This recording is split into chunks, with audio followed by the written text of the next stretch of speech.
Yayan Lydia akui sudah menjanda sejak 2021 lalu. Yayan Lydia diam-diam ternyata sudah cerai dengan Karebet Pramudiarto. Yayan Lydia dan Karebet Pramudiarto cerai sejak 2021 silam. Yayan Lydia mengaku sudah berstatus janda usai bercerai dari suaminya Karebet Pramudiarto. Yayan bahkan sukses menyembunyikan kabar keretakan rumah tangganya sejak 2020 silam. Berakhir di 13 tahun. Iya secara pemerintah, secara surat menyurat iya, tapi aku keluar rumahnya tuh udah 2 tahunan, kata Yayan Lydia, kepada awak media, belum lama ini. Artis berusia 44 tahun ini pun sengaja menyembunyikan masalah pribadinya tersebut. Sebab ia tak ingin namanya viral ketika tengah menghadapi masalah rumah tangga.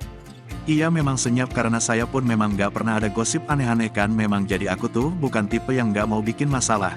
Bukan tipe yang wah biar naik gimana ya, ujarnya.